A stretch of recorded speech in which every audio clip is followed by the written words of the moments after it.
It was billed as the Woodstock of the Midwest, a massive 3-day festival featuring the biggest names in rock and roll. 300,000 eager fans made the pilgrimage to a marshy site near Evansville, Indiana, lured by the promise of iconic acts like Black Sabbath, the Eagles, and Fleetwood Mac. Warning signs quickly came up as miles-long traffic jams ended with excited concertgoers arriving at a remote wasteland serviced by just 6 porta potties. It was clear the organizers had ambitions way beyond their abilities.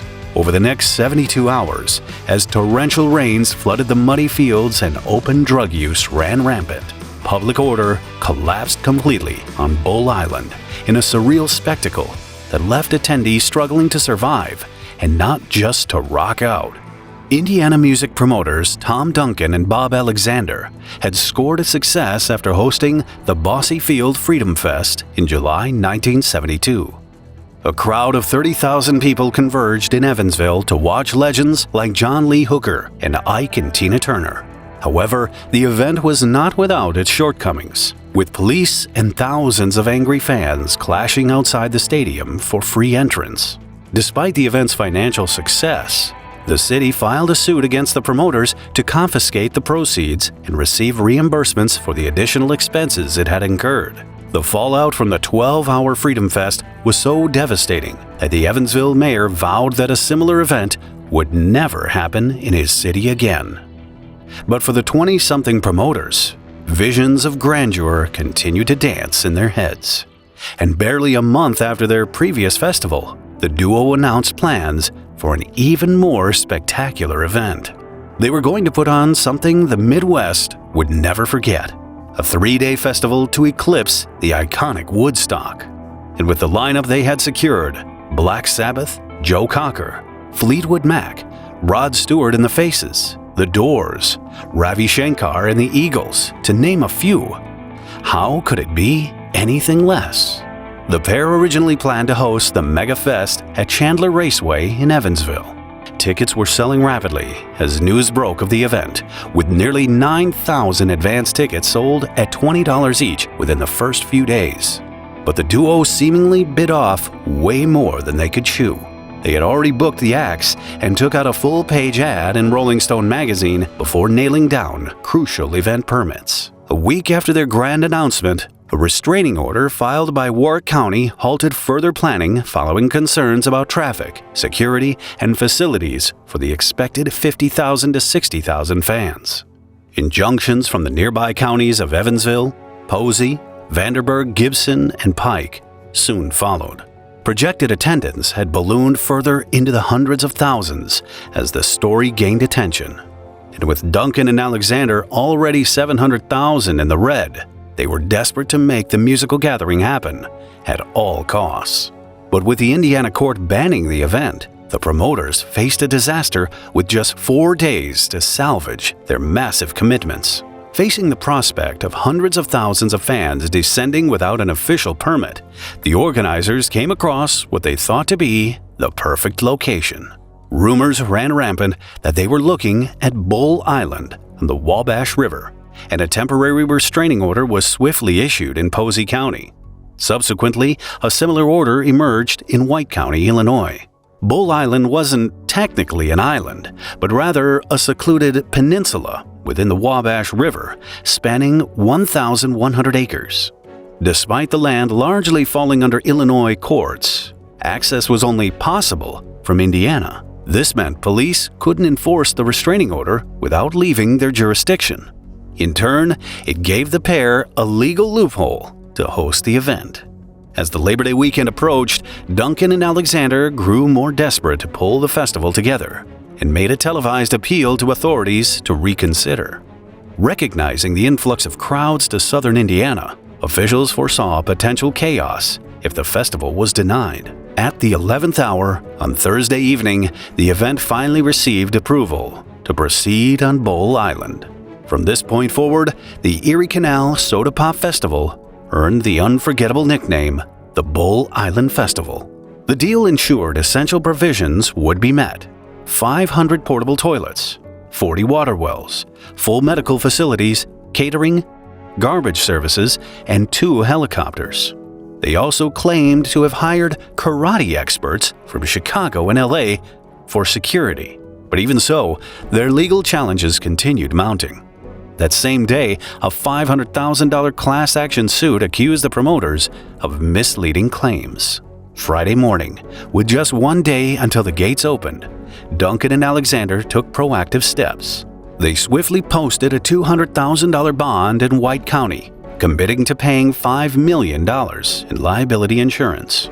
Yet, more obstacles and costs soon emerged. Illinois law required permits for gatherings over 5,000 to be purchased 60 days in advance. Violating this law carried daily fines of $5,000, totaling a $15,000 penalty for the 3-day festival. As organizers settled the bill for permits, news of the Bull Island venue spread like wildfire. After selling more than 20,000 advance tickets, promoters initially expected around 55,000 people. But it was clear that more people were headed to the festival. With only 2 roads leading to Bull Island, the traffic jam stretched 20 miles from the site.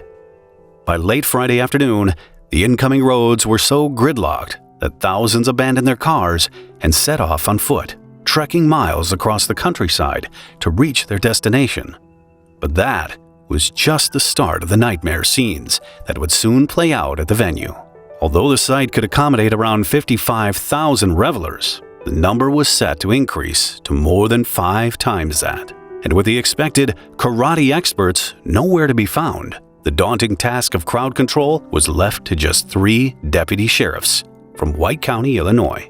More police would later arrive, but only to be stationed outside the festival, which meant that inside would be a lawless party. The festival was due to kick off in less than 12 hours, and workers were caught in a race against time to get the remote location ready for the masses. However, the infrastructure and organization were abysmally lacking. By Friday night, approximately 50,000 people had already arrived. Eager music lovers were camping in tents, sleeping bags, cars, or anywhere they could find a spot. To say that the facilities were inadequate would be a vast understatement. The level of sanitation was virtually non-existent. Organizers, however, made good on their word, bringing 300 wooden toilets to the site. But the crowd quickly dismantled those and repurposed them as firewood. Additionally, promoters had initially planned to drill 30 to 40 water wells and create around 400 outdoor toilets. But punters ended up with a few stagnant or dry wells and just 6 bathrooms. That's right, 6 toilets for close to 300,000 festival goers. One attendee said that when he opened the door to one of the toilets, he could see human waste at least 2 feet above the toilet seat.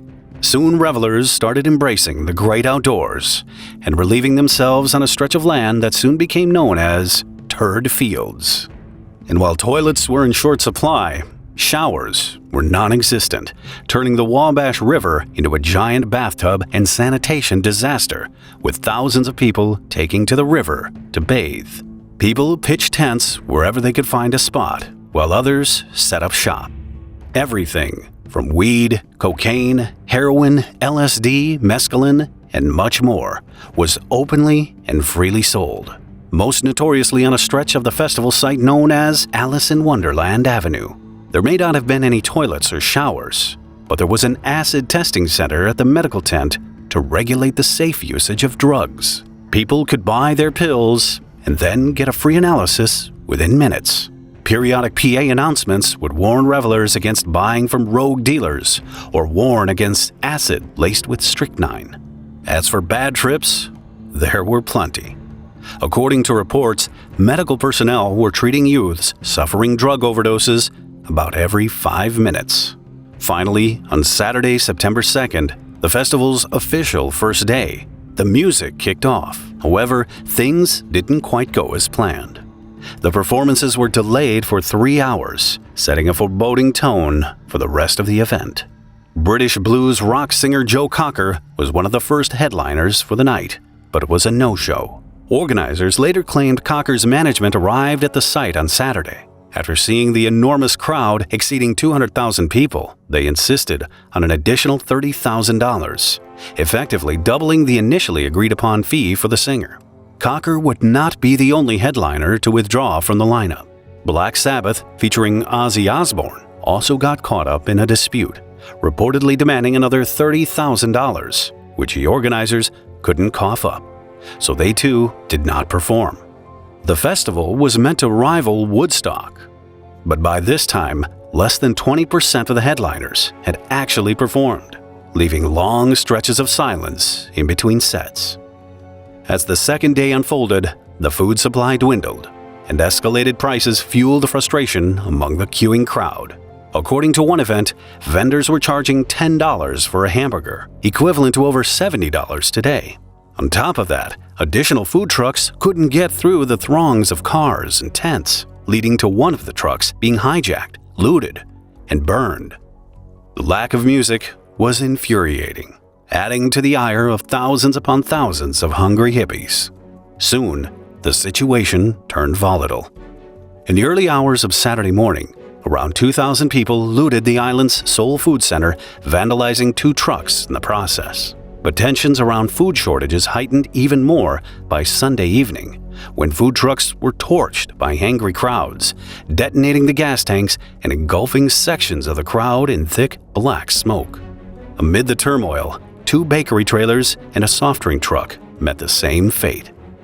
The food situation was so dire that there were even accounts of people killing one of the cows on the island and cutting it up for food. Sunday also marked yet another lineup disappointment. The Faces, which featured Rod Stewart and was one of the biggest draws of all rock and roll at the time, failed to appear. Their manager had scouted the site earlier in a helicopter and deemed the location unsafe for the band to perform. This was a devastating blow for the promoters, who had already paid the group a staggering $100,000 in advance. The canceled bands weren't necessarily opportunistic or greedy, but had been contracted to play for a crowd of between 50 and 60,000, but showed up to find a group of more than 4 to 5 times that size. The only thing that wasn't canceled at the event was the torrential rain, which ramped up the crowd's misery and turned the landscape into a sloshing mud pit. By Sunday night, Bull Island had descended into absolute anarchy. The crowd, furious over major acts backing out and shortages of provisions, had reached a breaking point. As tensions mounted throughout the day, the crowd turned on itself when sporadic riots and scuffles started. The Megafest was meant to continue until midnight on Monday, but the lack of acts, food, water, and dreary rains caused a mass exodus of attendees. When the event neared its end, an estimated 20,000 to 50,000 people were still on Bull Island. After the last act performed, the organizers announced the end of the festival. That's when the crowd lost all control and jumped on the stage, looting and dismantling the platform in a fit of blind rage. As the promoters fled in a helicopter, they saw scenes of pandemonium playing out below. People were looting cars and stealing gas and wheels of vehicles. Then, in an ultimate display of disappointment and outrage, the crowd set fire to the stage. Of the 37 acts booked for the festival, less than 12 well-known groups would ultimately perform. Organizers had initially hoped to make about $4 million, but instead faced hundreds of thousands of dollars in losses. 2 festival goers paid a much higher price on Bull Island. One person died due to a suspected overdose, and another drowned in the Wabash River. Bull Island looked like a landfill after the festival, and the property's owner eventually had the land bulldozed, burying tons of trash. He sent the organizers a bill for $20,000, which was never paid. The event would end in the same vein as it started, with a host of lawsuits. A neighboring farmer had sued organizers for compensation for the loss of cattle due to marijuana inhalation. An instrument rental company sued for damages allegedly caused to a grand piano after some revelers used it as a toilet. Even though the organizers were out of money, the catering company added to their legal woes by suing them for $75,000. Posey County and the state of Indiana also sued them for damages, with lawsuits turning in courts for another 9 years. Scarred by their chaotic partnership, Duncan and Alexander, the two organizers, never worked together again. One retired from the game the following year, stating that rock festivals were, simply put, not morally right. The Erie Canal Soda Pop Festival set out to make musical history, but became a footnote in a manual titled How Not to Organize a Festival. But unlike Woodstock, the only thing legendary about Bull Island was its ability to become an unplanned episode of Survivor the Music Festival Edition. Watch this episode next if you found this video interesting. Please add a like and leave a comment if you want to support the channel.